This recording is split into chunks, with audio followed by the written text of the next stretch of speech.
Okay, welcome back. So we're going to resume the webinar now, and now we're going to hear from data providers. So we're going to pass to Patrick Gorringe to chair a session with some data producers and providers. If I can just introduce Patrick before handing over to him.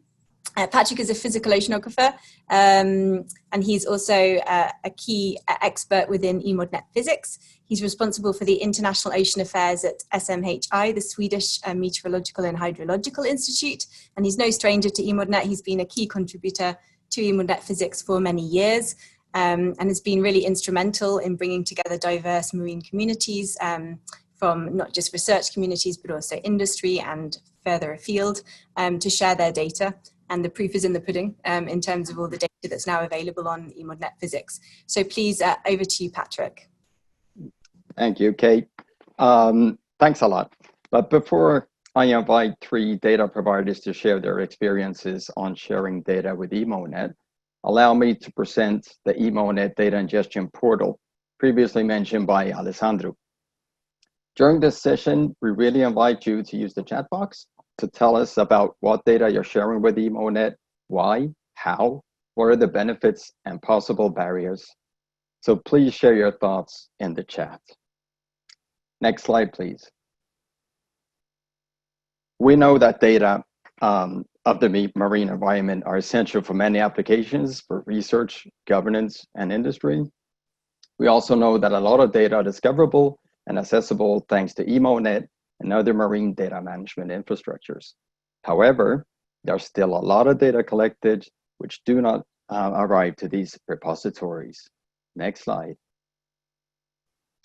EMODnet data ingestion seeks to find, reach out to, and motivate new data providers to make also their data part of the total offer. This can be both historical data, but also operational data streams. So launched in 2017, the EMODnet data ingestion portal aims at streamlining the data ingestion process so that data holders can easily share their data. We have 44 European data centers waiting to guide you through the process. They provide long-term stewardship of the data and for making the data sets fit for inclusion to the EMODnet thematic portals, and by this improving the EMODnet products, which in turn would be in the data provider's interest as users of those products. Next slide. So EMODnet data ingestion facilitates the inclusion of marine data sets and at the same time raising awareness to your activities and increasing the impact of your data. Are you a data provider willing to share your data? Next slide. Visit the EMODnet data ingestion website and please have a look at the Wake Up Your Data video that gives an overview of the ingestion process, and do as hundreds of other data sets, please wake them up. Let's go for the next slide. So now I'm very pleased to introduce you to three data providers who will give testimonials on the benefits and added value of sharing data to EMODnet. First is John Hall, who became the first marine geophysicist in Israel in 1970. He retired after 35 years at the Geological Survey of Israel. He's been involved in compilation of regional and worldwide bathymetry with almost 30 years of active participation at JEPCO and vice chairman of the International Bathymetric Chart of the Mediterranean. John is author of over 150 published articles, reports, books, maps, and posters dealing with the regional seas, mapping algorithms, as well as the Arctic. Please, John, over to you.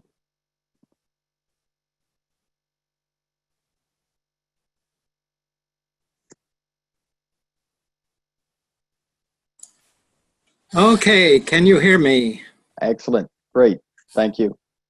Okay, can you please give me a slide every 10 seconds and I'll finish in 3 minutes?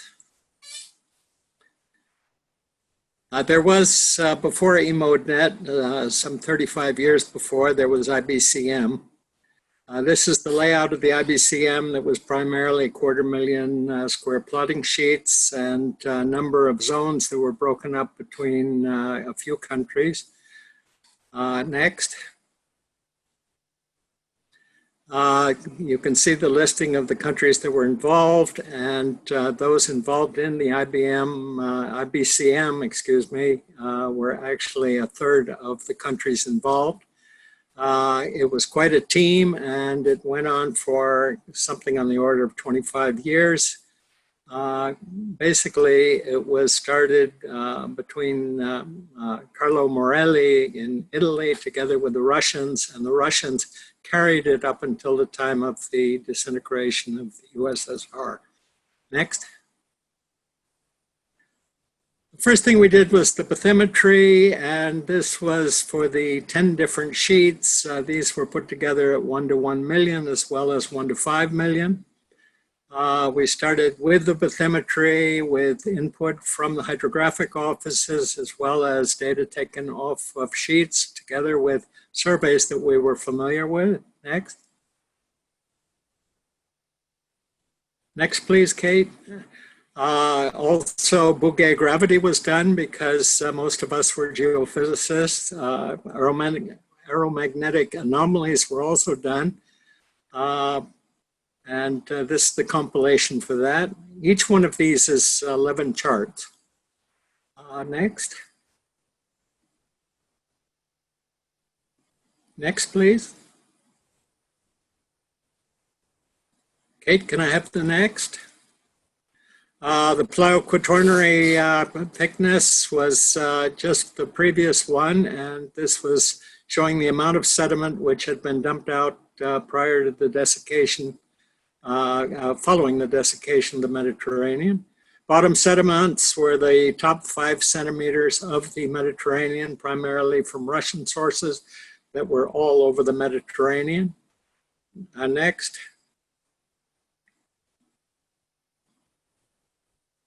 All the IBCM products are available through the website of NOAA in the United States, and the digitized 200-meter contours are also available from those sheets. All the original plotting sheets actually were contoured at 50 meters. Next.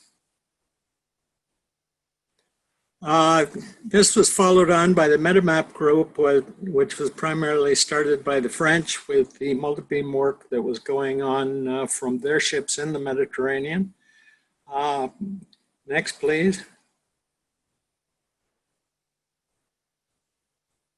This was one of the morphobathymetric maps that Jean Maskel and others put out.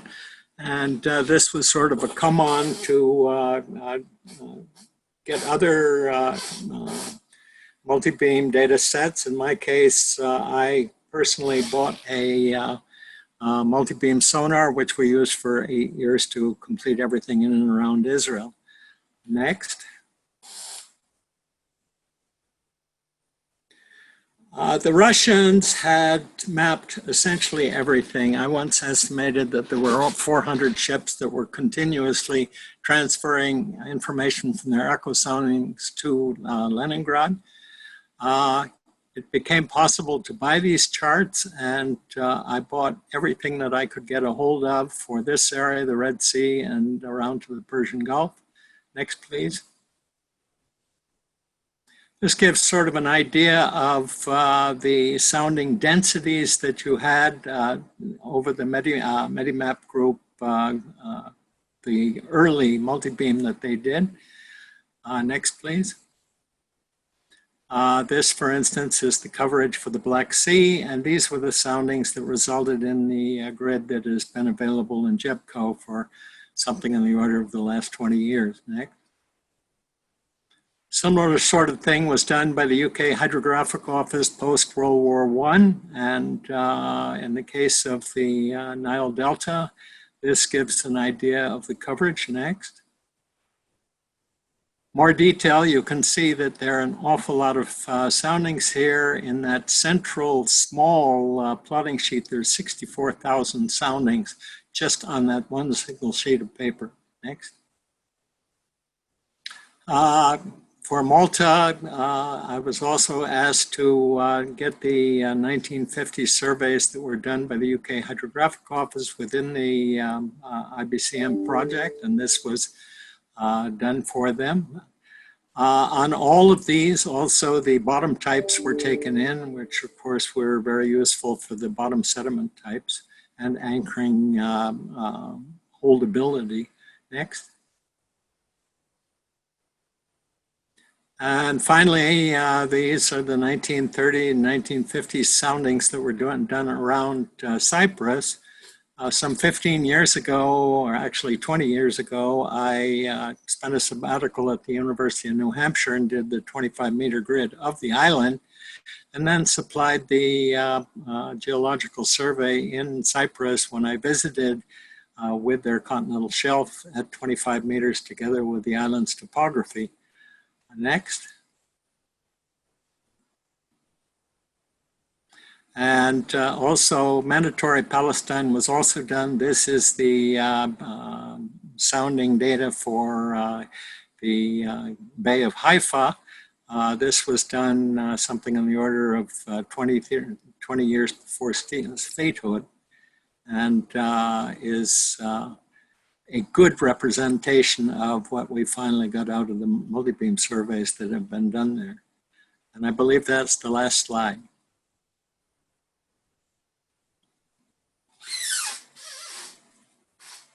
Thanks a lot, John. That was a nice history lesson for all of us. Really nice, and thank you. Much appreciated. Let's hurry to the next one. That's Pip Bricher, who's the data officer for the Southern Ocean Observing System, where she helps to build the community and tools needed for effective data sharing. She's a member of the Standing Committee on Antarctic Data Management and co-chair of the Polar Working Group that's working on best practices for schema.org, metadata, and polar regions. Over to you, Pip. Thank you, Patrick. Just to introduce you, because I come from the opposite end of the world to most people here today, the Southern Ocean Observing System is an international science collaboration that's working to coordinate the collection of and the sharing of ocean observing data in the region south of 40 degrees south. We have members from 41 nations and obviously many times that number of institutions represented within SOOS. And we're trying to bring together data across disciplines that include physical oceanography, biogeochemistry, bathymetry, ecosystems, ice processes, and air-sea fluxes. Almost anything that's an environmental observation that's related to the ocean. For us, as a sparsely funded community that's pulling together many organizations. 小的电脑就是那个 Surface 的那个。Sorry, for us as a sparsely funded international community that's really trying to bring together many different initiatives, SOOSmap, and if maybe we could jump to the next slide, please. SOOSmap is a key tool for us to bring this community together. It shares the key well-curated data sets from a range of disciplines, and in a very real sense, it's the biggest tangible thing that makes SOOS more than just a venue for scientists to talk. SOOSmap was very kindly built for us by the crew at the EMODnet Physics, and it started life as simply the EMODnet Physics portal that was translated to a Southern Ocean projection, a South Polar projection.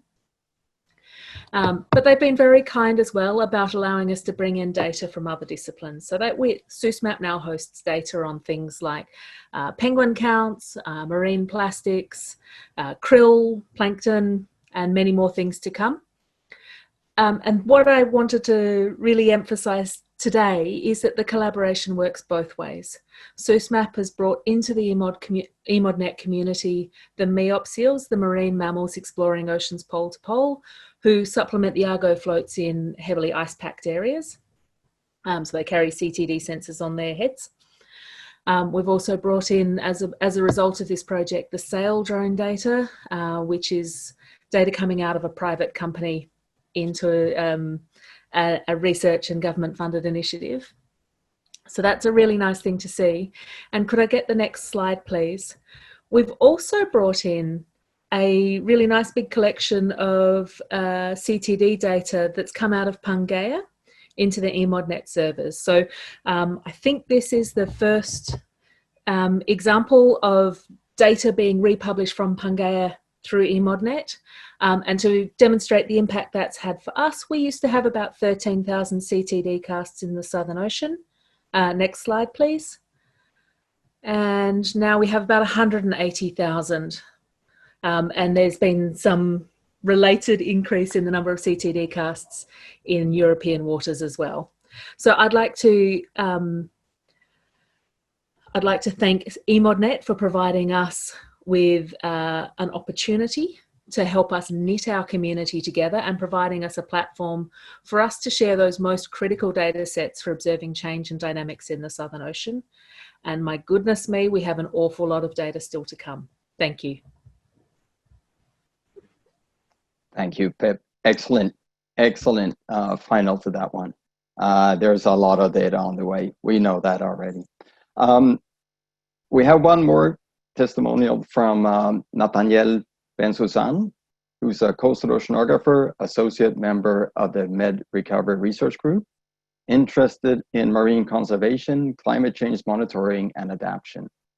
He's a scientific coordinator of the Pan-Mediterranean Coastal Observing Network, T-MEDNet, and has been working on long-term in situ monitoring with marine protected areas over the past 15 years. Please, Nathaniel.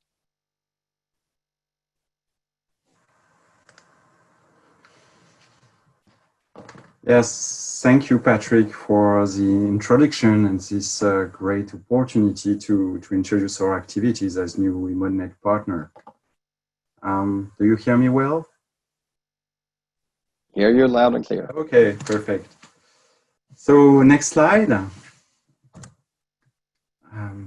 T-MEDNet is a pan-Mediterranean collaborative network which supports cost-effective monitoring of climate change in marine protected areas and other coastal ecosystems. We are particularly interested in tracking in situ temperature conditions from shallow to deep habitats and different climate-related biological indicators. T-MEDNet is an open human network and a successful collaborative story between scientists and marine protected area managers around the Mediterranean Sea. Next. Here I show an example of the in situ temperature data we obtain using mini data loggers sampling at high frequency every 1 hour. And they are installed by divers at standard depths along rocky walls and recovered every 6 months. They are providing high resolution information on marine weather, able to capture the strong coastal and seasonal stratification dynamics. We are doing our best to maintain continuous observation year after year over the long term to build high-resolution climatic time series for analysis of in-situ warming trends and extreme events at the various depths. Next slide, please. Over the past 15 years, T-MEDNet has been fostering international cooperation to build this regional network with over 70 active monitoring sites and a unified quality check database of over 18 million high-frequency coastal temperature samples. Next, please. I think it's a very powerful bottom-up approach for in-situ monitoring that needs to be maintained and extended and could be replicated to other regional seas. Indeed, it provides complementary view to, for instance, satellite observations, but at a resolution needed to assess biological impacts. As for instance, right now, acquiring in situ data on the marine heat waves that is spreading over most of the Mediterranean Sea, as is shown on this bottom map. Next slide, please. So I would like to say 2 words about biological monitoring before concluding. We are following the same philosophy of harmonized practices, capacity building, standard protocols, and video tutorials, collaborative tools for data management and visualization. We have started with the monitoring of mass mortality events, which have affected numerous benthic species at large scale during the past 2 decades, and which are one of the most direct impacts of rising temperature and extreme events. And I have to testimony here that changes are happening fast, real fast. We are also gathering key information to reconstruct and monitor shifts in species distribution and other episodic events. So next slide, please. And to conclude, as a bottom-up initiative, we consider collaboration with EMODnet as an important achievement. We are already connected with EMODnet Physics for the coastal temperature database and data ingestion for mass mortality database. It's quite fluid and reactive. This is a start, and we also see this as a step forward to reach larger audience for data and for network. In particular, engage key Mediterranean actors in ecosystem approach to face climate change. And my last word would be, I wonder how fast we could fill knowledge gaps for adapting in the Mediterranean Sea. This is clearly a call to join this open network and for support. Thank you for your attention. Thank you very much, Nathaniel, and thank you to all three speakers. We're running a little bit late, so if we can take the questions later on and answer offline, that will be very good. But please keep sharing your experiences in the chat box. And over to you, Kate. Thank you very much, Patrick. Thank you to our three testimonials there. So yes, please continue sharing your experiences and ideas in the chat, and we'll move on now to a different session. So marine knowledge starts with the data and observations. But how do we know that these marine data that are being collected via these observing and monitoring activities, how do we know they serve the needs of the users that are relying on such marine information? Well, in 2013, EMODnet kicked off a novel approach to assess the data adequacy at the regional sea level, and the result was the EMODnet Sea-basin checkpoints. And to explain more, I'm going to pass to Quillon Harpham, who is Principal Informatics Scientist at the Hydrodynamics and Metocean Group at HR Wallingford in the UK, which is also an EMODnet associated partner. He coordinated the EMODnet North Sea checkpoint and was involved in the Atlantic checkpoint also, with a focus on the physical challenges. So Quillon, over to you. Thank you, Kate, for that introduction. Yes, I think the vision behind EMODnet has been very clearly articulated so far. And as was just observed, there comes a time where you have to get a handle on how well you're doing. You know, how well are we really serving the needs of these users? This data has been collected by loads of different people, loads of different ways, loads of different places for loads of different reasons. And particularly at a sea basin scale, where are the duplications? Where are the gaps? How can we get a handle on what we've done and try and shape the way forwards? And that's what the checkpoint projects, which I think appeared on Alessandro's timeline a little bit earlier, are all about. And if I can borrow Ian's metaphor, the proof of the pudding is in the eating. How nice is this pudding? How well are we doing? And that's what the checkpoint projects were all about. And checkpoint consortia were not allowed to believe what they were told. Have we got bathymetry? Yes, we'll see. Because the approach for the checkpoint projects was all about actually doing something real with the data and evaluating something real with the data and seeing if you could actually do the task that you have been set. And so in that way, the intention was to highlight the duplications, the bottlenecks, the gaps, and get a handle on how well EMODnet is performing. There are 6 checkpoint projects, as you can see, they're led by these organizations. And as you can see, these sea basins have very, very different characteristics. Some of them have highly structured and intensive data collection. Others of them are a little bit more chaotic. Some of them are very small areas relatively, and others are absolutely vast. And so the checkpoint projects were a nice varied way to see how well in each of these sea basins the EMODnet work was progressing. So what each project was tasked with doing was a set of challenges, and they weren't exactly the same, but that is a good comprehensive selection of what everybody was asked to do. So anything from attempting to site a wind farm to understanding fishery impacts, to understanding eutrophication or climate change, or the impact from river inputs into these sea basins. And the idea was that we would attempt all of these challenges and see how we got on. You know, can you do this? Can you site a wind farm effectively in your sea basin using the data that's available from EMODnet and anybody else? So here's an example. We do at HR Wallingford hydrodynamic modelling in the English Channel. And what we can do is we can go to the bathymetry portal to look for a little bit of bathymetry to be one of the boundary conditions for our model. So there's the window from EMODnet bathymetry. We go to the bathymetry portal, we extract the data, and there it is. This is tile E4. It's pretty large when it's unzipped, and that's the data that it gives us, a nice bathymetry of the whole English Channel. So you can say to yourself, yes, we have bathymetry for the English Channel. But whether or not we have bathymetry for the English Channel depends on what you're doing.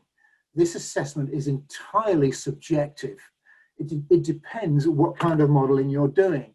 And so, yeah, okay, if we're doing a large scale model of the English Channel, we do indeed have bathymetry which we can use.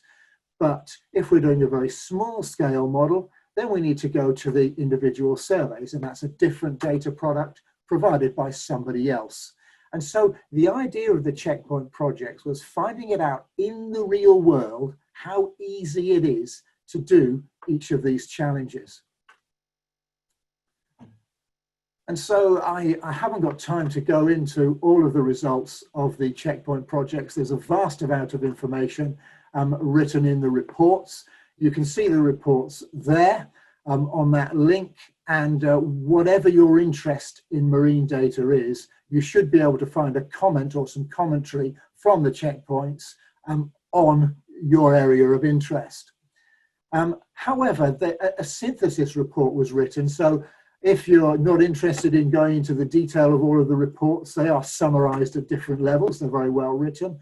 But the Secretariat put together a synthesis report taking some of the key messages from all of the checkpoints. And I think some of the questions at the halfway point alluded to this. Can we get a handle on how well we're doing? Where are the areas for improvement? Where are the bottlenecks? And so what I've done is I've picked out a few of the common points that came out of the checkpoints that appeared in the synthesis report. And firstly, it was observed that better partnership with the satellite and modelling communities would help fill sampling gaps. There's a lot of data there. That data has very, very different characteristics to some of the in situ monitoring. And so there's a really good synergy there between the satellite data providers and the in situ data providers. There was also a suggestion that what we could do is concentrate on essential ocean variables. Do you concentrate on quality or quantity? Do we collect everything we can and just dump it somewhere? Or do we concentrate on longer histories of higher quality essential ocean variables? And what the checkpoint projects found out was that it would be useful to do this. Pick some really essential ocean variables and build really long histories of those variables. It was also noted that a lot of the biological variables suffered from non-standardization, a very disparate data set, and a more systematic approach to collecting biological variables would be an easy win.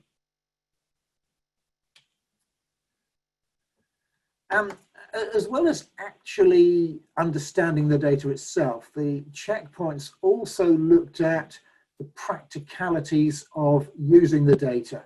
And one thing that the checkpoint coordinators kept finding was that sometimes it takes an awful long time to use a data set. It might be there, it might be available, the data might be accessible, but boy, does it take a long time to unpack it, figure it out, work it out, ingest it, and start using it.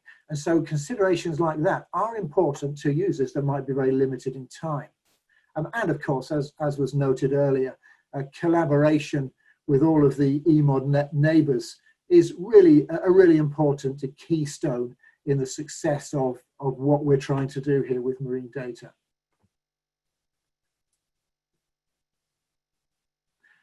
What we have done is put together the characteristics of what we believe the best data products look like. If you're a data supplier, what makes good data products? And firstly, data products need to be presented for the convenience of the users and not the suppliers. People get really annoyed if data products are overhyped. People need a very realistic representation of what the data product is so they can evaluate it quickly. They don't want to have to take a long time over finding and accessing a data product only to find that it's not what they really wanted. So realistic and relevant data products are helpful to users. Of course, clarity is important. Concise, well-explained, jargon-free supporting information, in particular including the provenance of data sets. Users do want to know where they came from. And of course, usability is a really important factor here. You've got to be able to use the data easily. It's got to be able to, if we talked about these FAIR principles earlier, the whole thing has got to be a really easy process for users to go through. So these were some of the characteristics of the data products that stood out to the checkpoint coordinators. Now, we got together in Rome, so I called these the Rome indicators. They are a set of indicators for evaluating how effective data products can be from a user's point of view. We need not necessarily put scientific definitions behind these, but just ask users to evaluate data products against each of these 6 criteria. So visibility, did you know it was there? Terms and conditions, was it easy to understand whether you could use it or not, what the permissions were? When you knew it was there, could you get it? When you knew where to get it from and you got it, could you open it? Could you process it? How well was it packaged for you? Once you opened it and had a look at it, did you understand what you had? And when you got through all of those, was it actually any use? Was it sufficient quality? Was the coverage, the spatial and the temporal coverage and resolution sufficient for what you were looking for? And these indicators are a kind of a handle perhaps on the way forward, in that if data products could be represented thus, we could all very, very quickly evaluate whether they're any good. And finally, and this is something I said in the conference that we had before, for me, I think it would be great if data providers could meet the 30-minute challenge. So I want to be able to answer as a data user 3 questions within 30 minutes. You have 30 minutes of my attention. Firstly, which phenomena and parameters are available in your data product? So EMODnet bathymetry is a good example. There's a clue in the name. You get bathymetry from the EMODnet bathymetry portal. But some of the other portals, which have a variety of different data products, I really want to know quickly what phenomena, what exact parameters are available. I also want to know very quickly what the spatial and temporal coverage is. I will have a particular requirement. I need to study a particular place at a particular time. Is this covered by your data? And finally, am I licensed to use it commercially? Just tell me what the license is. And if I can answer each of these questions in 30 minutes, then you've met the 30-minute challenge. Thank you very much. Thank you very much, Quillon. So a poll is popping up about the checkpoints, and I think we have a lot of the coordinators from the different checkpoints on the line, including, say, for example, the Baltic checkpoint that was led by DMI Denmark. So please, if you do have contributions for the coordinators or people to ask questions, you can do this in the chat. Okay, so we're going to move on now to our next session. This is all about the users. So the users are at the heart of the EMODnet strategy, and it's clear that the EMODnet data and data products are important for many applications and for multiple different communities of users, from research to industry to policy, civil society and wider society. And so we have multiple examples of different users. There's many on the EMODnet website and in the brochures and outputs that we make. But we're now going to hear from a select few of these users spanning different sectors. And I'm going to just introduce them each in turn, and then we will hear a short intervention from each of them. So first, I'd like to introduce Alessio Maglio from SINAY, which is a company which has a maritime data platform. And this works in maritime big data analytics. We have Telmo Carvalho, who's board of directors member of the Portuguese Institute for the Sea and Atmosphere, IPMA. He was previously advisor of the Minister of the Sea of Portugal, 2015 to 2018. We have Berthe Vastenhoud, who's one of the founding members of one of the founders, of the Berring Data Collective, and she's now Chief Data Officer there. We have Professor Aldo Drago, who leads the Physical Oceanography Research Group at the University of Malta. He's been instrumental in consolidating the regional framework to promote operational oceanography in the Mediterranean. And we have Anna Hermsen, who is the EU Manager for the Market of Information and Communication Technology at the Netherlands Organization for Applied Research, TNO. So please, these are our panelists, and if we could bring up, please, the slides for Alessio to begin.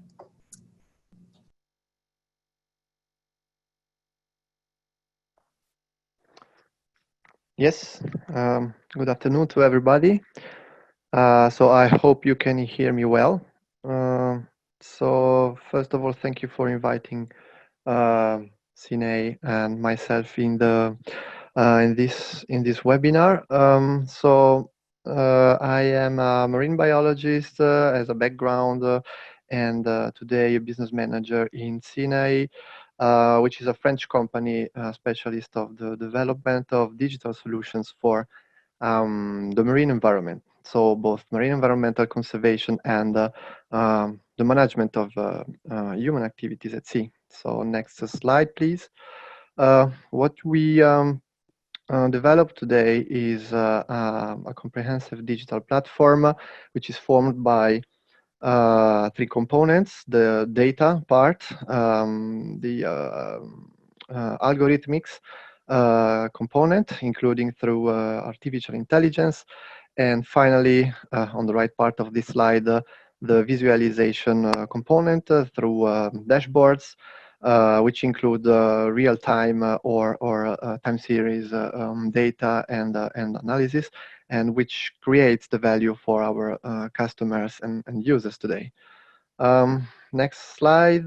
So, well, this picture just to understanding that how ourselves understood that the oceans and seas were at the time we decided to develop this digital platform, understood that the oceans and seas were producing huge amounts of data through surveys, campaigns, monitoring programs, marine research, and more, and that these data were hidden in many laptops, computers, hard disks, and we could create value from those data. So next slide. Now I am presenting our use case of the use of this platform that we apply for the ACOBAMS agreement. The ACOBAMS is the agreement for the conservation of cetaceans in the Black Sea, the Mediterranean Sea, and the contiguous Atlantic area. So this is an international treaty signed by 24 countries in this area. You can see in this slide. So next slide, just to see that, yeah, ACOBAMS, it is about conserving whales and cetaceans and their habitats. And next slide, from many kinds of sources of pollution, including the underwater noise emitted by ships and in general by ship traffic in this area. Next slide. So how we use the EMODnet data, they are input to our platform. So the orange box you can see in this slide is our platform, which I can not describe in details because of the very short time I have for this presentation. But the important thing here is to see that our inputs are different databases and platforms, including open data platforms. So obviously including EMODnet and other data providers to us, like OBIS and Copernicus, which are actually also included into EMODnet. And we use also other kinds of input data, which may be free or paying. Like, for example, Spire, what you see there is about ship positions. All these data about ship positions and marine environmental parameters are used into the platform, and we produce two kinds of outputs for the ACOBAMS agreement. One output is the estimation of the extent of marine mammal habitats. So we run modeling algorithms on the input data, which include also sightings of whales and dolphins, which are available into EMODnet and OBIS. And we produce such habitat maps. We also produce underwater noise maps through different modeling algorithms that assess the propagation of sound waves emitted by ships across all the area, and then we combine these two outputs to deliver the final output, which is a risk mapping. So the areas where that are identified to be under risk of for whales and dolphins to lose their auditory capabilities and become deaf. Next slide, please. So some examples now concerning inputs and outputs. So these are two examples of inputs. The left side picture are data coming from EMODnet, and they are this is the temperature. So as input data, we process them and produce these maps into the platform developed for ACOBAMS. We produced annual average sea surface temperature maps over 28 years. So the ACOBAMS Secretariat is able to to assess the evolution of the temperature in the different areas of their area of competence during the last 28 years. On the right side, there is an example of a map of human activities. In this case, this is ship traffic during one year. Next slide. These two kinds of outputs. You can move to the next slide, please.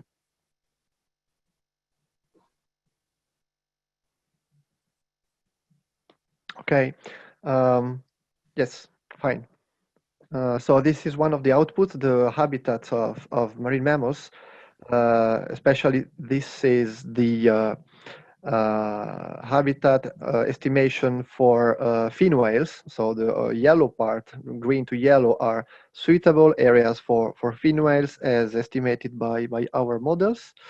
Next slide to have a look to the other. Alessio, if I could interrupt just to ask you to kindly finish your presentation soon so we could move on to the next. Thank you. Yes, this is the last output I am presenting there. This is the noise maps, one kind of noise map where you can see noise levels produced by ships. And you can go to the next slide and to the next one. I can skip this. Okay, this is the last one.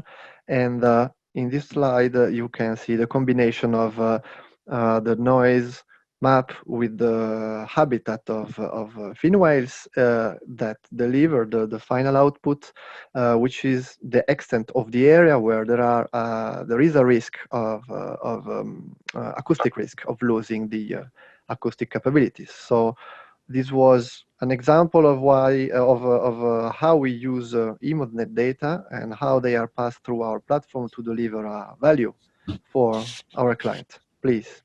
Thank you very much. Thank you very much. Thank you, Alessio. Okay, we're going to move straight on to Telmo Carvalho, please. We'll just bring up your slides now. Thank you.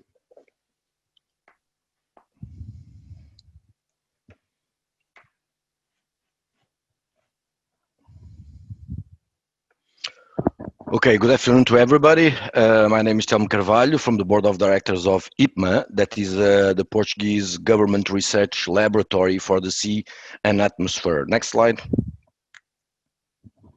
Well, our concept, IPMA, is a quite recent organization since 2012, but comes and it's a joining of efforts of several other previous organizations with the aim, and that's why I'm showing the image that we all know from John Delaney, to integrate research from the atmosphere to the seabed. So that means that we do research on weather, climate, water column, and seabed. In that sense, we are a scientific body, academic body also, but we have as main mission to provide advisory to the government, to the politicians, to society on several issues that can go from environment purpose, even constructions near shore, for commercial activities in the maritime space, for chemical issues, biological, habitat mapping, or even provide advice to the civil protection regarding extreme events, ocean related or not, but normally they are.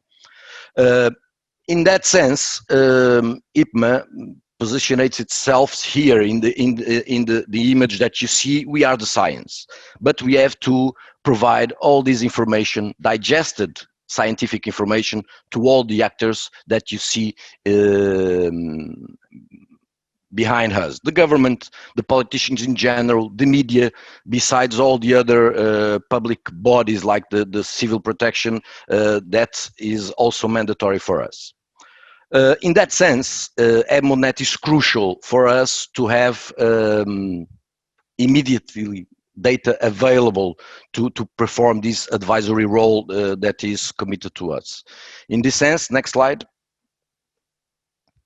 Well, I have some. I tried to give some overview on the supplier point of view, because we are also suppliers, but I will leave that to other intervention. But now I will focus on what you requested for now, that is from the user point of view, to provide our mission, to do it well and in a rapidly way. That's what is requested to us on a daily basis.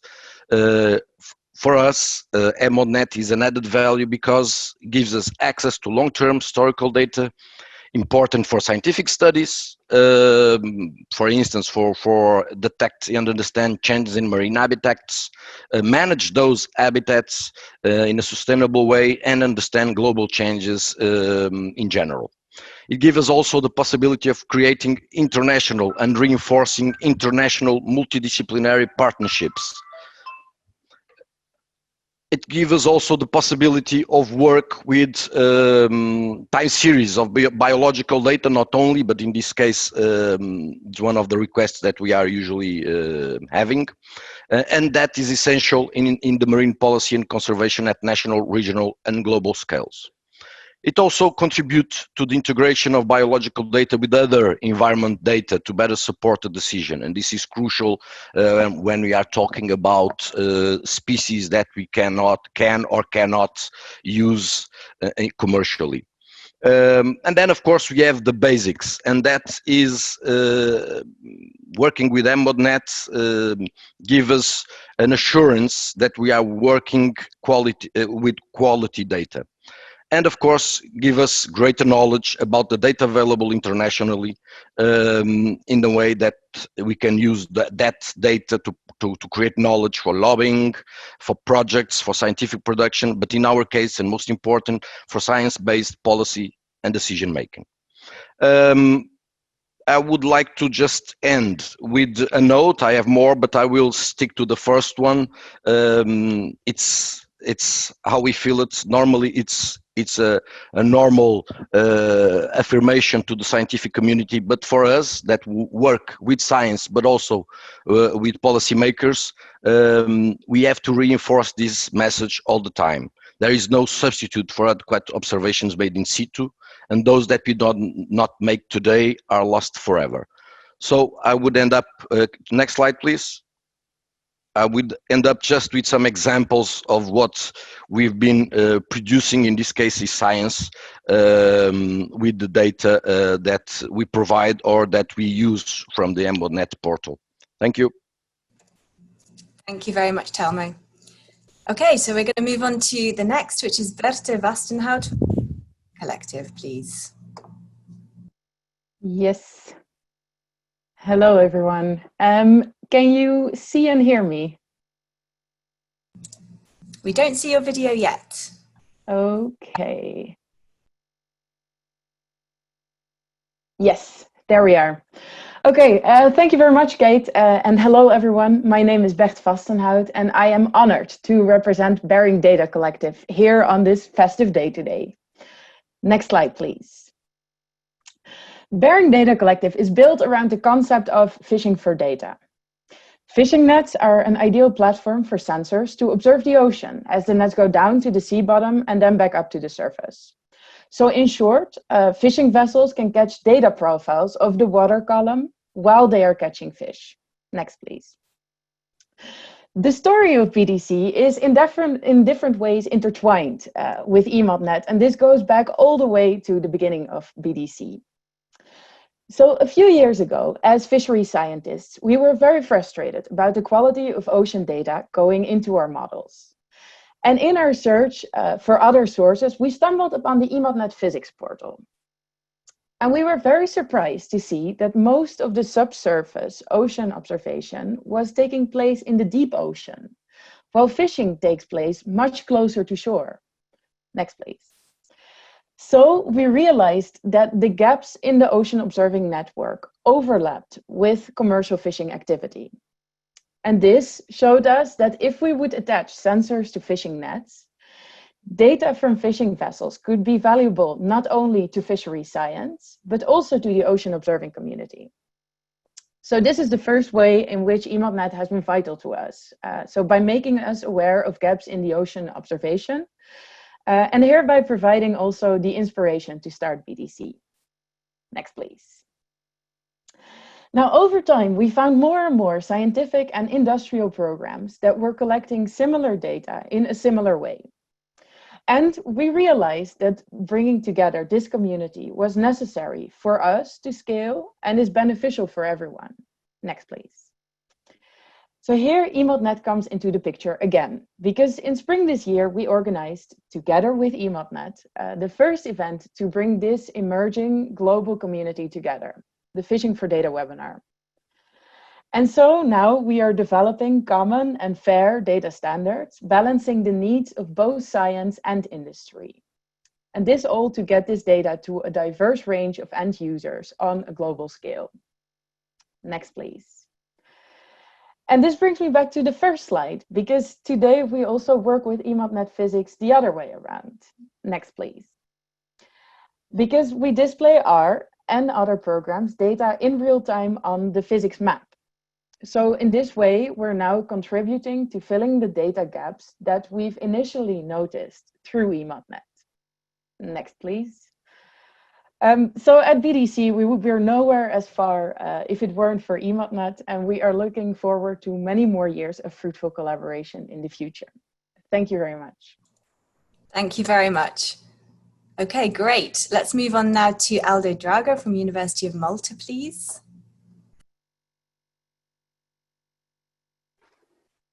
Thank you, Kate. Can you put up my presentation, please? Thank you very much. Very pleased to be part of this panel. I come from the University of Malta. I'm leading the Physical Oceanography Research Group. Next slide, please. Being part of an academic institution, of course, one of our main targets is to promote and make use of the EMODnet platform with our students. And indeed, this is an important resource that students find for national baseline data. Many of their projects are based on coastal data, and of course they require to have a place where they can find this important information for their research work. Indeed, in Malta, we do not have yet a formalized, systemized national platform that puts all our data together, and therefore this makes EMODnet, the EMODnet platform, even more important for us. Next slide. On the international scene, we have been very much important supporting EMODnet in our delivery. Internationally, such as, for example, during the Geological School in 2018, targeting European, Mediterranean, and the Black Sea participants, and we had a dedicated EMODnet day there. Even in the recent winter school last January, targeting Commonwealth countries. So we promote EMODnet in that manner internationally, but also we deliver training to our students who follow our MSc courses, and therefore preparing the professionals for tomorrow. Next. From the point of view of research, as I said, I lead the Physical Oceanography Research Group, and we ourselves generate a lot of data, which we pass on in some content to EMODnet, but we also receive from EMODnet, especially we make use a lot of the bathymetric information that enables us to do modeling of especially larger domains beyond the coastal areas. The problem is that with EMODnet, I think that the ownership of data and visibility is very much lost. And I think this is an important bottleneck that one has to take into consideration in order to incentivize more providers to put in their data. We need to incentivize sort of like a Facebook mentality. And you know, in Facebook, nobody goes to urge information from persons. Information comes in on its own. Can we in EMODnet in the future set up some kind of system where data becomes available without looking for it, but comes in naturally? Next slide. Speaking of our national roles, we have also an active role in Malta, being part of the EMODnet data ingestion framework. We have been doing data archaeology for many years. I recall, for example, my very first support to John Hall to, for example, prepare the bathymetric data that he was showing before. And we've been doing data archaeology all the way through, even through other projects, in order to improve the level of data presence on EMODnet for our country, especially for the coastal scales. Next. I will not spend a lot of time on this. I'm not preaching here to people who need to be converted to understand how much data is an essential ingredient for economic growth. This picture is showing the importance for countries to handle their data and information and translate into knowledge and innovation for making their economies competent and excel in economic growth in a sustainable manner. Next. I like here to show some three basic concepts about data. In the presentations we've heard before, many of these aspects have already been presented in some way or another. But here I am sort of summarizing and putting them together under three main bullets. Data as an asset for blue growth and Green Deal strategies. Data has an important particular property. It never becomes obsolete. But its value depends on consistency, continuous updating, interoperability, and open access for multiple users. It must therefore generate a multiplier effect. And when a data becomes an asset, a resource for a number of products, it becomes an indispensable asset. And then it becomes a core data. Second aspect, the importance of integrating data of different nature, type, geographical scales, integrating to make up a whole.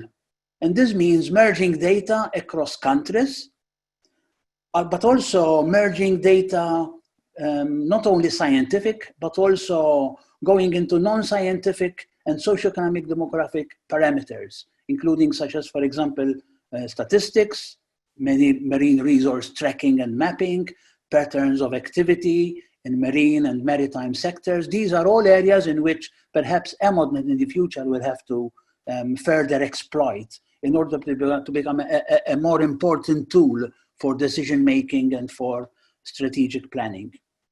Next. And now I end up with my last comment on how I believe EMODnet could evolve to better serve the member states.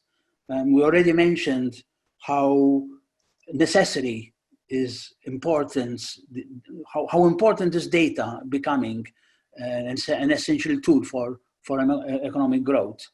In this picture, I'm showing how EMODnet relies on member states to collect important data. And this is the orange-yellow arrow. We need to organize this better so that national systems act collectively to support EMODnet in an efficient manner. And then EMODnet, these are the blue arrows, need to be effective to the member states, need to provide to them the necessary support for marine spatial planning, for blue growth, for strategic planning, for decision making, for supporting economic growth.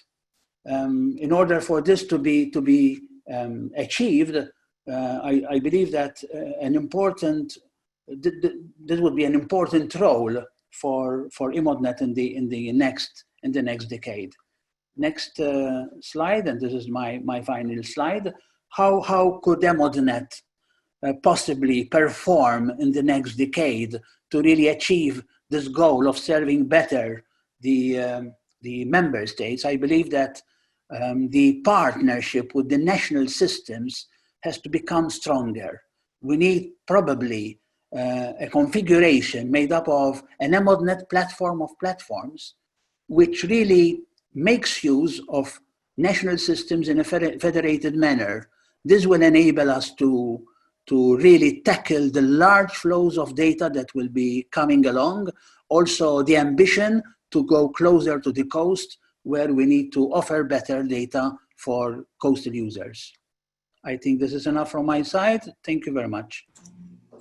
Thank you very much, Aldo. Great to hear that EMODnet data are an asset at the member state level also. Let's now move to Anna Hermsen from TNO, please. Hello, good afternoon. My name is Anna Hermsen. Thank you very much, EMODnet, for giving me the opportunity to give a quick news flash on TNO's view on EMODnet. I will keep it quite short, so please, next slide. So yeah, I'm representing TNO, which is a research and technology organization. So we are all about applied scientific research, and we cover 9 domains, including buildings, infrastructure, maritime, defense, safety, energy, healthy living, information and communication technology, and strategic analysis and policy, traffic and transport, industry, and energy. Next slide, please. Our main stakeholders and clients are governmental institutions and industry. So examples of applications you can think of are mostly in the field of energy transition, which means we determine areas of interest to develop wind farms. We determine data analysis and provide information about coastal erosion and potential sand depletions, and apply information for governmental institutions and policymakers to manage coast environments, because they have to be kept safe from sea level rise and storms resulting from climate change. We provide information for marine spatial planning about resources, because we aim for the EU to become self-sufficient again. We are all about renewable energy and location of minerals to supply for solar panels. Next slide, please. I was asked to give some examples about our experiences before and with EMODnet. And I think we have already seen that before EMODnet, the data were very scattered and locally stored on paper and very descriptive and very less detailed. But with EMODnet, we have been able to digitalize data and increase international pan-European collaboration. It provides a one-stop shop with multidisciplinary access to multidisciplinary data, which is explanatory and descriptive, more details and scalable. And especially my unit, which is about ICT, we move towards AI applications in EMODnet, and AI will enable us to improve pattern recognition to facilitate intelligent decision making. And I would also like to quickly point out this little discussion about data sharing, because we can also help with AI technology, multi-party computation and international data spaces, AI and self-sovereign identity, and covering solutions for the questions of who owns the data and how can we share data in a secure way? How can we combine and understand different types of data, and how do we use data when they're made of different languages? These are all areas TNO is operating with, and we are very thankful for EMODnet to be able to present our company, and we look forward to collaborating more. Thank you very much. Thank you very much, Anna. Great. So I'm going to pass to Jan Bart now to field a couple of questions that have been coming up in the Q&A and in the chat. Over to you, Jan Bart. Okay, thank you. Yes, there are two people in the list of attendees in the chat box that have raised their hand. I don't think there will be time enough for them to speak, so I would ask Pedro Terriña and Christo Stanchev, and I think Christo already put some of his questions and comments in the chat box to do so that we can have a chat box discussion, question and answer. And then there was one particular question that came up for Berthe van Vastenhoud from Jolien van Hoeken, a question asking about what is in it for the fishermen in exchange for their contribution in data collection. I see that Antonio and Patrick from EMODnet Physics have already answered partially, but maybe Berthe can share her experience. Yes, I believe Antonio and Patrick have answered it a little bit more from the data perspective, or from the oceanographic perspective. Now we started BDC with the idea of also paying the fishers for the data they catch. So just like the fish. And as you're making use of the already existing infrastructure on fishing vessels, data collected with fishing vessels are extremely cost effective compared to other platforms. This, however, turned out to be quite a little bit more difficult than we anticipated. So currently, today, all the vessels that we work with BDC collect data on a voluntary basis. Some other programs that we also showed on the map receive some financial incentives though. And also something important to note here maybe is that many fishing fleets have already started to log this type of data along with many other data streams as they also explore making their businesses maybe more data driven. So related on that, we're also working on some data analytics tools also related to that. Thank you very much, Berthe. So I think we're going to move straight on now to our next session. There was going to be a short break, but I suggest we move straight on in the interest of time. So now we're looking a little bit more on the global perspective and the international partnerships and collaborations that EMODnet has. EMODnet has an ever-expanding global outlook with an increasing number of data sets that you've seen that spread much wider than the European seas and and bordering oceans that it started from. And EMODnet also collaborates with many key European and international data initiatives, including the Copernicus programme, in particular the Copernicus Marine Environment Monitoring Service, but also many others at the international level. And the partnerships are also increasing globally with National Marine Data and Information Service of China through the EMODnet Partnership for China and Europe project EMODPACE. And in addition, EMODnet Bathymetry is a large European contributor to the International Seabed 2030 initiative, having signed an MOU in 2019. And in this global session, we're particularly fortunate to have international speakers with us today to give us first-hand examples of these collaborations. So I'd first like to welcome Mathias Jonas, the Secretary General of the International Hydrographic Organization. He's been with EMODnet Bathymetry from the start, really. And I'd like to pass the floor to him to give his intervention from the IHO and mapping of the ocean perspective. Over to you, Matthias. Yeah, thank you, Kate. I hope you can hear me loud and clear. Can you? Can you hear me? Loud and clear. Loud and clear. Yes, we can. Thank you. Excellent. Yeah. Sorry for just joining us you a minute ago. So I hope what I'm about to present to you is not too much repetitive to what you got before. So the vision of mapping the ocean, indeed, it is like, as you said, it has a truly global dimension. Now I clicked and I hope that works. Ah, yeah, okay. And the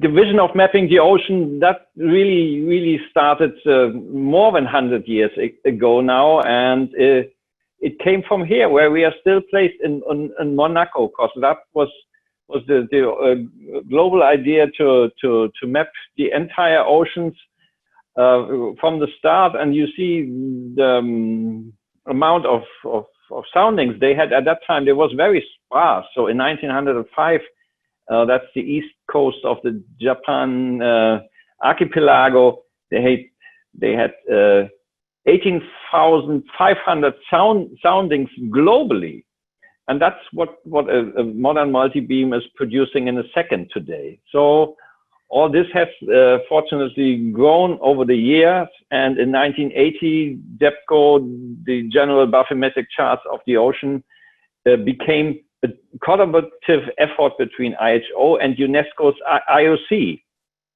So, and since then, it improved much further, and in the 90s, JEPCO became digital. So, and it's now the one we know as the JEPCO grid. And I don't know where I have to click here. Hopefully something happens. Ah, yeah, okay.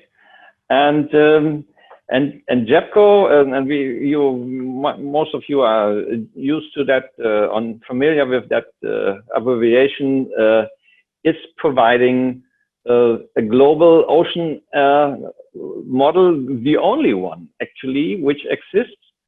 And the resolution at the moment is around 500 meters. And a big step forward for us is that we are now in the position to update it annually. And there's a project which is really a booster. So JEPCO, as I said, is a lasting project since more than 100 years, but even such sort of projects sometimes need a boost. And well, something arrives here on the screen, chat. And our boost is Seabed 2030. That really helped us to tremendously grow in resolution and in coverage only in 2 years. And that has been a big step forward for us. However, it is still below 20% of all seas and oceans. But JEPCO And in particular, Seabed 2030 is taking huge benefit from the collaboration with EMODnet. And this is thanks to the Memorandum of Understanding we agreed with the Commission in 2012. There's a newer memorandum between the EU and Seabed 2030. And we are in particular very grateful that EMODnet BAFI is inserted into JEPCO since 2013. So, and it always deliver a best practice example. European waters are well surveyed, but not only that one, they are well represented in the JEPCO grid. So we have good resolution and quality, and that is thanks to this collaboration. So it comes a bit with delay if I press the button. Let's see. Yeah, so you may ask yourself where all those data are stored, and the IHO, here comes the answer. The IHO is running the data center for digital bathymetry, which is operated by NOAA of US, and that includes an archive of 30 terabytes of oceanic depth soundings already, and they come from all sources, from hydrographic, oceanographic, and industry vessels during survey and while on passage. And the new source of contribution is crowdsourced bathymetry. This is sometimes called citizen science as well. So we encourage everything which floats, so to say, to send us as data to complete our image of the seabed topography. And since we are cartographers, DCDB is of course providing a data viewer as well, so that you can see what data holdings are in.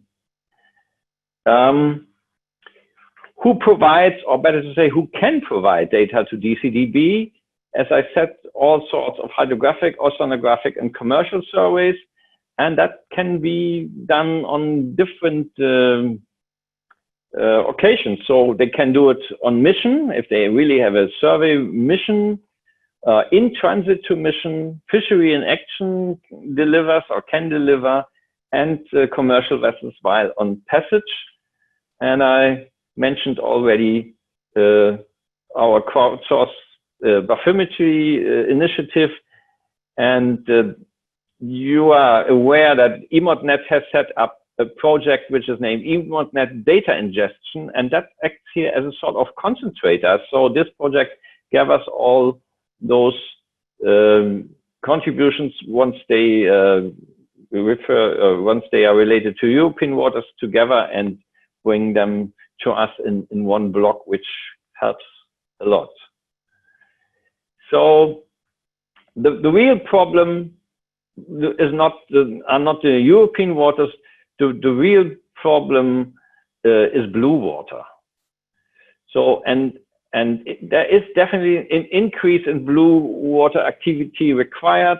This gives you an example how it looks east from Newfoundland. So, and you see when more colored, this is the open sea, high sea, and when more color, when better the coverage. And if you look on the frame now placed right from Newfoundland here, and then we look to our marvelous magnifier glass of our wonderful BAFI globe, then you see the detailed presentation of the data available. The yellow tracks is multi-beam, and the white traces, this is single beam, and that's it. So we don't know very much more on that area.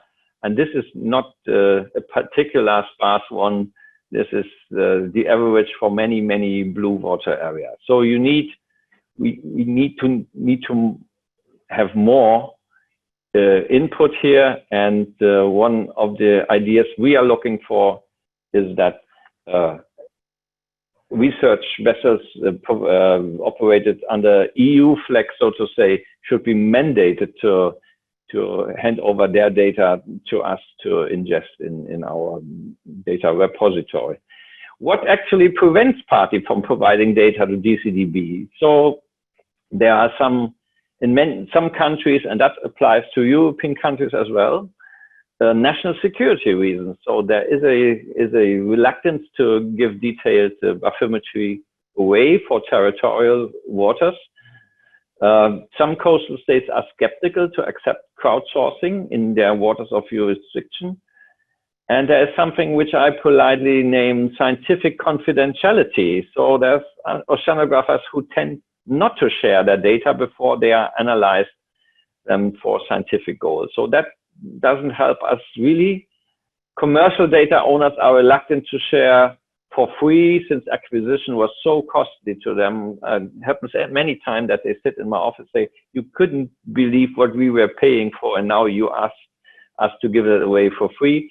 And on top, this data management and delivery requires extra effort, and you are not ready to pay us a compensation for that. So what we have to think about is how to recognize the data provider better, and the track data users and data users to justify the effort for data donation and ingestion, so that those who do provide have the feeling they do something for the sake of humanity and for the sake of all of us. So hopefully we can improve of that. There is a very positive example, Fugro, that's a name of a company which speaks to many, if not to all of you. And this slide is directly taken or received from Fugro, why they are so in favor to help and to assist us with data. I don't want to read out all what is given here, but they see business opportunities evolving from their engagement in JEPCO Seabed 2030. And you indicate they see that access to improved global bathymetry, which they are part of, help them in their missions. And they see participation in global sustainability initiatives that leads to thoughtful discussions and positive engagement with all of their suppliers, clients, stakeholders. So they keep in the middle of the discussion, and they have a sustainability agenda as a company that helps really.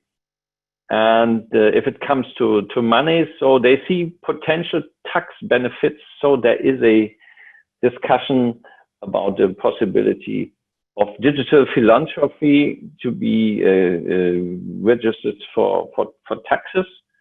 And last but not least, they see reputation benefits for their company. So, and they really achieved such a positive public reply from their engagement that they increased in manpower to assist JEPCO and Seabed 2030. So all in all, this is the most positive example we have, and we hope that we will find more companies to do that. There's good indication, some companies from Norway and from other regions, that they will engage more than in the past. But what applies to all of them is that EMODnet bathymetry really delivers the best practice example in many ways. So you have this multitude of contributing parties. You have this very good coverage in high resolution, and not to the least, the access and granted rights for reuse. They are modern. They really advertise for an open source, open data, not open source, but open data approach. And seen to that, IHO and EMODnet are ideal partners to improve our global topographic image of the seas. I'm grateful for that, and I hope we can continue in that spirit. And that concludes my speech. Thank you. Thank you very much, Matthias. Great. So now we're going to move to a different part of the world, and we're sincerely appreciative to have two speakers joining us from the National Marine Data and Information Service in China. So if I could introduce both of you, we have Gao Zhigang, who's Associate Researcher of the Deputy Division Chief, Division of Science and Technology Planning and Management of the National Marine Data and Information Service, NMDIS of China. He is the coordinator of SEMDNET project, which is the partner project to the EMODPACE European counterpart, which is a EU-China cooperation on ocean data. Then we have Wan Fangfang, who's Associate Researcher at the Marine Data Center of the National Marine Data and Information Service of China. And she is the contact point for the NMDIS EMODnet cooperation on ocean data as well. So please, I will pass the floor to both of you. Okay, can you hear me? Dear colleagues, good morning. I'm Gao Zhigang from EMODS. Now I'm working at the Division of Science and Technology Planning and Management of National Marine Data Information Service. Thank you very much for having me at this EMODnet webinar. And first, I would like to congratulate EMODnet for its 10 years anniversary. As you may be aware that the signing of a blue partnership between China and the EU in 2018 marked the beginning of a new phase of strategic China-EU ocean relations, and will serving as a high-level dialogue framework for the future collaborations between China and the EU countries. Ministry of Natural Resources of China highly values the cooperation with the EU in ocean-related fields, and my institute, as the National Marine Oceanography Data Center, initiated China-EU Marine Data Network Partnership in response to the EMODPACE project at the EU side. We see the project as an important measure to extend the achievements of the EU-China Blue Year 2017 and an important part of the China-EU Blue Partnership for the oceans. Fruitful communication with the EU counterparts has been made, and we are looking forward to further collaboration with the EMODnet. Again, it's a great pleasure for me and my colleagues to participate in this important event. Next, my colleague Ms. Wan Fangfang will deliver a brief introduction on the China-EU cooperation progress on marine data service and application. Thank you. Okay, dear friends, dear colleagues, following my colleague Dr. Gao Zhigang, I'd like to present to you briefly the cooperative efforts between EMODnet and EMDS on promoting global ocean data sharing, which is currently going on. Next slide, please. I would like to introduce to you when and how the two sides met and what we have come up with and are planning to achieve with our common efforts. Next slide, please. The cooperation between EMODnet and EMDS dates back to June 2017. Next slide, please. When the EU-China Blue Year event, forecasting, data monitoring, planning, and indicators was held in Belgium. Delegates from EMDS attend the meeting and put forward a cooperation initiative to promote marine data sharing and technology exchange between EU and China. 1 year later, in July 2018, EU and China signed a blue partnership for the ocean. And in September the same year, an EU delegation composed of representatives from DG and the delegation of the European Union to China visited MDS. The two sides had very productive talks and agreed on developing mutual cooperation between China and EU on marine data sharing and exchange, which is based on EMODnet at the EU side and the data sharing portals of EMDS at the Chinese side. Based on all these previous exchanges, in February 2020, the EMODPACE-CEMDNET project was successfully launched. Next slide. The objective of the EMODPACE-CEMDNET cooperation are to facilitate European and Chinese engineers and scientists to build up a picture of the marine environment using data from those sources, and also to promote international ocean governance and support the implementation of global commitments by making ocean marine data and data products more easily accessible and with better data and data products. Next slide, please. This cooperation is a 30-month project, and it's a breakdown into 6 packages. It's a cooperation of international wisdoms, which you may see from next slide. Besides AMDS and EMODnet, around 20 partners are devoting together to this project. Next slide, please. You will see right on the right side, these are all the partners of the project. Next slide, please. Since the launching of the cooperation, the 2 sides worked closely through emails and virtual meetings to promote the project. At each side, there is an effectively functioned structure to organize and manage each step of the work.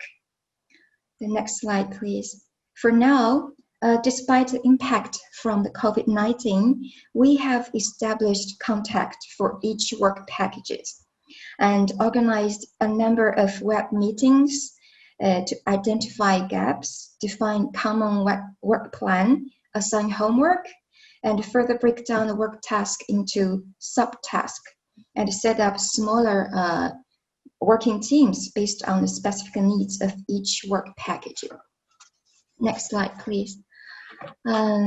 Work package 1 is focused on providing visibility to the collaborative efforts, give access to data and data products currently available in EMODnet, AMDS, as well as those developed during the project.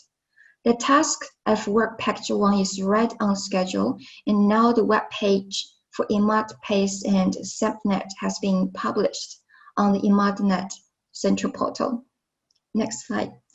Work package 2 is an important part of the cooperation, which aims at specifying of interoperability solutions for developing the EMODnet AMDS data brokerage service. For now, the 2 sides have had several detailed analysis and comparison of basic elements per data discipline to identify options for interoperability. Also, they have working in parallel on the related matters like data syntax, semantics, and quality control. Next slide, please.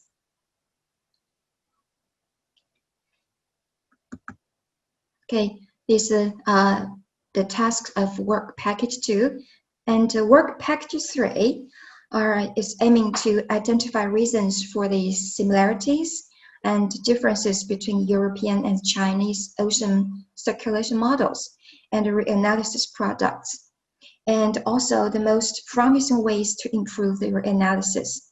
After several rounds of exchange, the 2 sides have reached consensus on the common work plan, and all the subtasks are right on track right now. Next slide, please.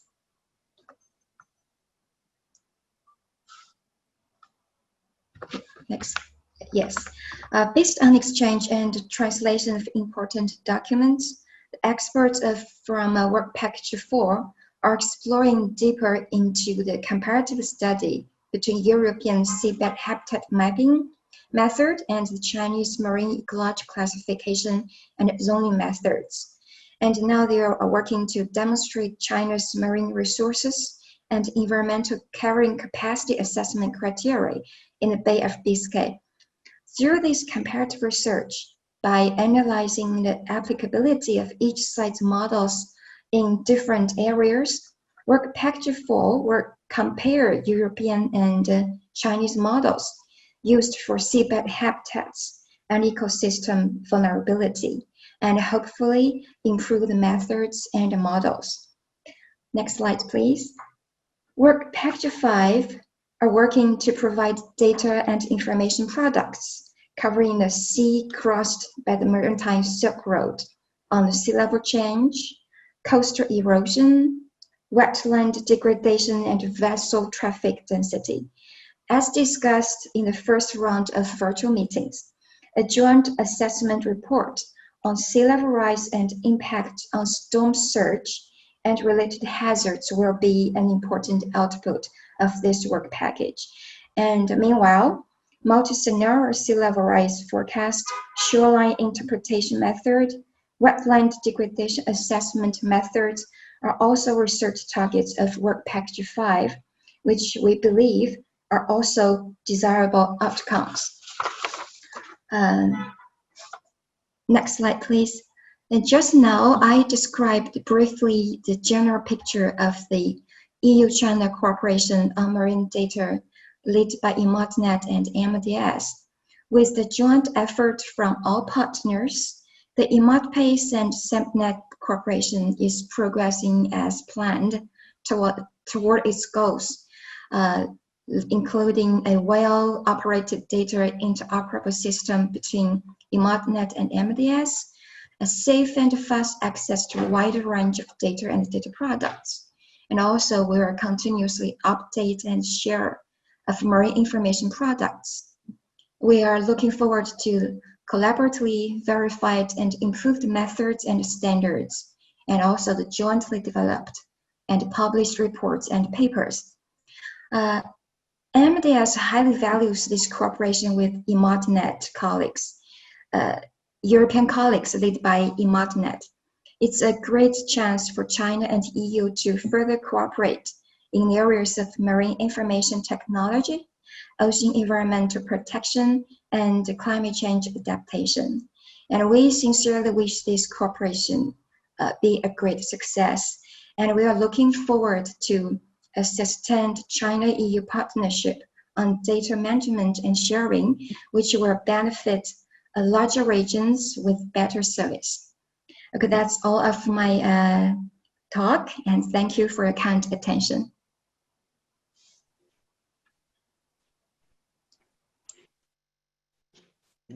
Dear Dr. Fang Fang and Mr. Jigang, we take this opportunity to thank you for sharing with us your views on behalf of the entire EMODnet community, for your support as the coordinator of the European component of our collaboration, the EMODPACE project.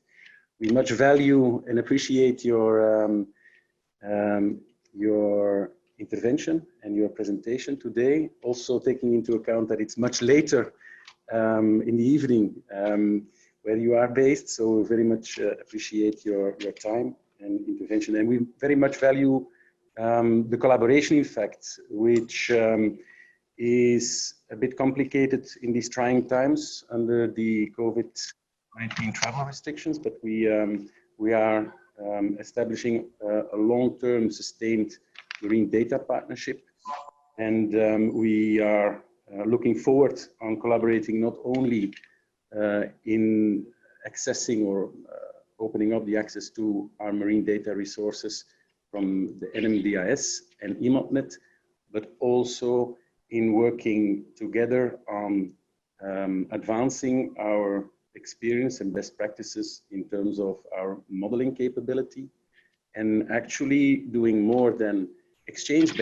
best practices, but also develop a number of products and services in the area of coastal adaptation. So this is a very much valued collaboration, and we look forward to the coming 24 months in the project and beyond. Thank you. Okay, thank you.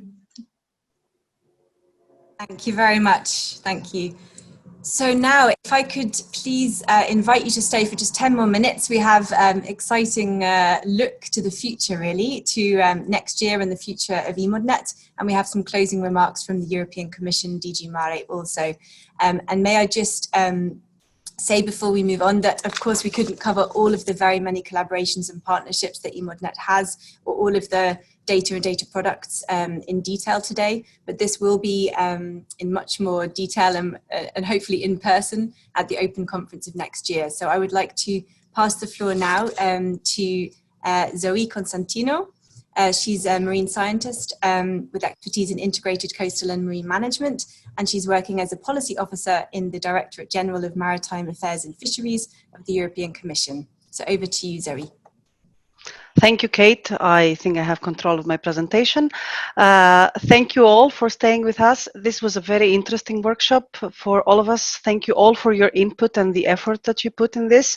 I'll be very short, try to give an overview of what's coming next in EMODnet. EMODnet is the flagship initiative for DG Mare and a flagship initiative of the Commission regarding in situ marine data. And we're moving forward now in a in a new era where we are going to build in the existing capacity we have in order to make the service even more interoperable and even more integrated. And this, among other things, it will mean that we're going to have a single access point for our data and data products. And through this development, we're going to be able to provide even more integrated data products and to advance and provide services even more advanced than the ones that we are providing today. I'll speak a little bit about our the focus on the next level for our collaborations, our international and other partnerships.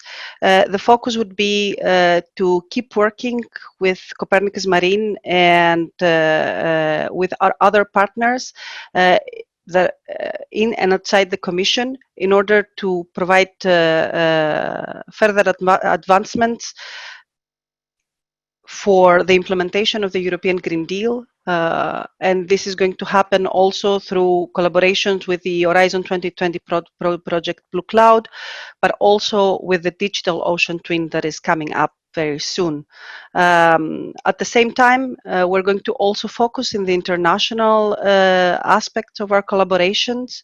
EMODnet is going to play a key role in the United Nations Decade for Sustainable Marine Science. And we're going to be in the center of any collaboration for open data, open science, and data diplomacy in Europe and beyond. We would like to invite you all, first of all, something that I forgot to say regarding the new developments of EMODnet. It would be great if you would all have your say through the online survey that is available through the EMODnet Central Portal. Until the 7th of October, where you can give us also an overview on what kind of developments you would like to see as data providers and data experts. And we would like to invite you all to join us in the EMODnet second open stakeholder conference that is going to take place in, hopefully, we are optimistic, next June in a stand between the 14th and 18th of June. And it's open to all our stakeholders in the first 2 days, from the 14th to 16th of June. And then there's going to have a more closed part for the EMODnet network in the last days. At the same time, there's going to the key outputs, there's going to be the development of the new vision, the objectives for our next decade, and feedback on the EMODnet added value and how we're going to move forward in a more established way. The open conference is going to be organized it's a collaboration between VLIS, EMODnet Secretariat, and DG Mare. The key, next slide, please. The key themes of the conference are going to be around EMODnet for our users, and that will include, besides research and industry, also policy and society. We're going to focus more into our partnerships and collaborations, and we're going to discuss the perspective and challenges for the implementation or for EMODnet in a global basis. At the same time, we're going to have on the 16th of June specific workshops on ocean observing and data collection, which will feed into an open consultation for initiatives of the Commission regarding ocean observation. Thank you very much, and I hope we will be all able to attend the open conference in Ostend. Thank you very much, Zoe. Yes, we're all very hopeful that we will meet in person and can celebrate and look to the future together. And now I would like to introduce Andreea Strachinescu, who is the head of unit of Maritime Innovation, Marine Knowledge and Investment in the Directorate General for Maritime Affairs and Fisheries of the European Commission, to give some closing remarks. Thank you. Thank you very much, and good afternoon, everybody. The day, in fact, the afternoon was quite long, so sitting in front of the computer is not very easy. So I don't want to keep you very long. I would like just to mention that today we are in front of 10 years of EMODnet activity, and we should be proud about what we achieved, because we have now in front of us, I can say that one of the most successful and most sustainable way in which we are able to facilitate the marine research, the innovation, the sustainable blue economy. We heard a lot today. We heard providers, we heard users, we heard about difficulties, we heard about challenges, and now we are in front of us the next step. So we are in front of a period in which we can create really a revolution in sharing marine data and observation. As I already mentioned, you saw some messages in the chat, and you are all invited to contribute and to give us your input in how EMODnet can support its vital role to really have a successful, sustainable blue economy in Europe. It was mentioned already, the international cooperation with China that is very well underway, but also all the technical details that EMODnet is currently facing, aiming to have and to develop user-friendly services and also having a wider audience. Not to be forgotten that EMODnet, it's really the one that can provide, can support the Green Deal. And here I don't want to forget anybody, but of course within Destination Earth and Ocean Digital Team, collaboration with Copernicus, collaboration with other services in the Commission, our colleagues from DG DEFIS, DG RTD, DG Connect, we have in front of us really, I would say, exciting and challenging period. The UN Decade for Sustainable Ocean Science, and not the last but not the less important, our own efforts in the European Commission to create better, more efficient and coordination of European ocean observation. Of course, that we look now to another decade of hard work and development. We'll invest, of course, more in EMODnet for business, and we'll take all the existing collaboration, Copernicus Marine, EOS, with the rest of the Commission a step further. But what is the most important is that the value and the power in EMODnet lies in the network of institutes and lies in the network of people. So EMODnet is here where it is because all the people that brought their creativity and knowledge. And here I would like to mention, Kate, to all the, I would say, first of all, I will start with you and all the ones involved in the Secretariat in all the different portals. I would like to ask, as I said, to all the colleagues from the Commission, I would like to ask to my dedicated colleagues who have EMODnet at their heart, Zoe and Ian Shepherd, and let's continue working together and make EMODnet really a success, and I would say one of the pillars of the future policies in Europe. So thank you very much, and a pleasure was to arrive at this point, and the pleasure will be to continue working together. Thank you. Thank you very much, Andreea. I was saying that the sun is billowing in from Ostend, so hopefully it's going to stay this way for next year when we can welcome all of you in the beautiful north coast of Belgium and the North Sea. to Ostend for the Open Conference. And I would like to thank you, Andrea, and all of your colleagues at the European Commission for making EMODnet as well the success it has been up to now. And we look very much forward to working with all of you in the next decade. I'd like to just close this webinar by thanking all of the speakers, all the panelists, all of the participants, and of course the EMODnet wider network that have contributed to making EMODnet such a success in the last 10 years.